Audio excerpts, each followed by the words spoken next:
Welcome to Mind Blueprint, and thank you so much for taking the time to watch our videos. We created this space to help you decode the silent architecture of your beautiful, complicated brain.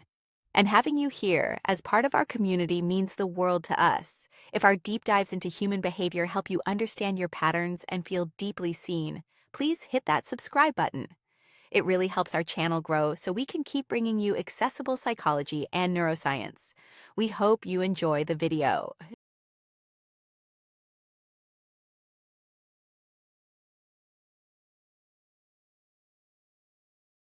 So what if I told you that the very thing you're most afraid of, being average, is actually the key to your freedom? In this explainer, we're going to unpack that exact fear, take a hard look at why it holds so many of us hostage, and figure out how to build a sense of self-worth that doesn't need to be extraordinary to be valid. This whole thing really kicks off with this incredibly raw and honest post from a user on Reddit. Just straight up, I cannot stand being average. They said it's a feeling that just guts them. And you know what? That's a feeling a lot of us can probably relate to, maybe more than we'd like to admit.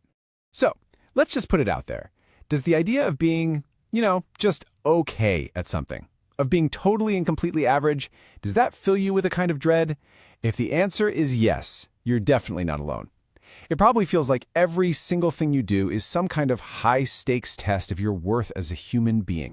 Now, this intense fear of being just okay, it's not just ambition. It's not just about wanting to do well. It's a very specific psychological pattern. So let's pull back the curtain and get into the psychology of perfectionism. Psychologists have a term for this: maladaptive perfectionism. Basically, it's the state where your entire sense of who you are is completely tied to hitting these unbelievably high goals you've set for yourself. And here's the trap. If you succeed, you just move the goalposts. But if you fail, you don't just feel bad about what you did. You feel like you, as a person, are a failure. So where does all this come from? Well, Dr. Bill Crawford points right back to our childhoods. For a lot of us, we learned a simple but pretty damaging equation early on. Getting the A+, winning the game, being the good kid, that made us feel special. And for a kid, feeling special basically means feeling loved and valued. Anything less than that can feel like rejection.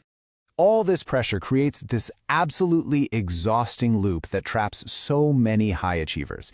It's this weird, vicious cycle where every time you succeed, it paradoxically makes you feel even more like a complete and utter fraud. Okay, so check this out. This is how that cycle works. It all kicks off with a new task, and boom, anxiety hits you like a ton of bricks. So you react in one of two ways. You either over-prepare like crazy, or you procrastinate until the last second. Then, when you actually succeed, you get this tiny moment of relief, but then you immediately write it off. You tell yourself, oh, it was just luck, or, well, anyone could have done it if they worked that hard. Which leads to the final soul-crushing step. You feel like a fraud, and the whole cycle just starts all over again. And that right there is the brilliant, terrible trap. Instead of building up your confidence, each success just reinforces this deep, nagging fear that you're an imposter, and that any day now, everyone's going to figure it out. You never actually get to feel competent.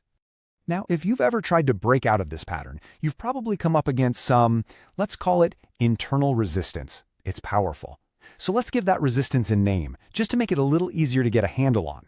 Let's call this inner saboteur Hyde. Hyde is that part of you that's rebellious, that's always seeking comfort, and absolutely hates the pressure cooker of perfectionism. It's that voice in your head that says, hey, let's just, binge watch this entire series instead of facing the potential humiliation of not doing that big project perfectly. And here's the internal tug of war, laid out plain and simple. The perfectionist part of you is all about achievement, growth, and doing everything the right way.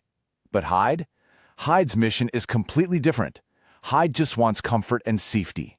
Hyde's number one job is to protect you from the shame of failure. And its favorite way to do that is to make sure you never even try. And Hyde is sneaky. It has this whole playbook of tactics.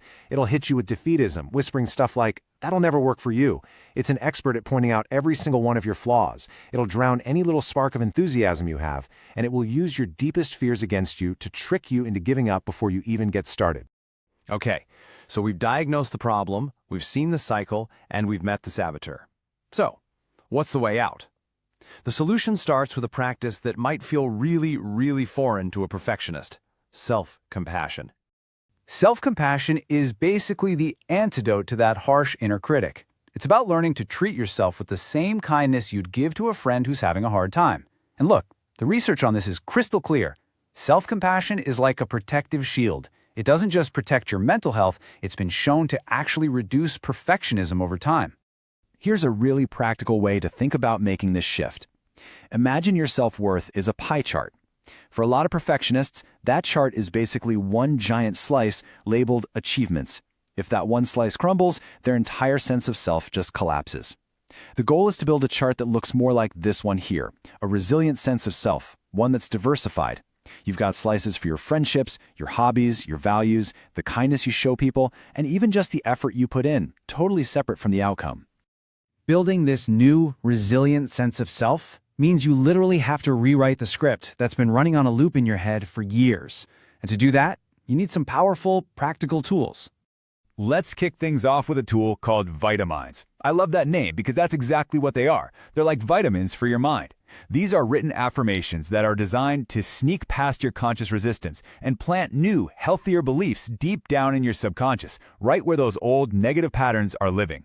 And here's how you do it. It's pretty simple. First, you use your own name. Then, and this is key, you write the affirmation in the first, second, and third person.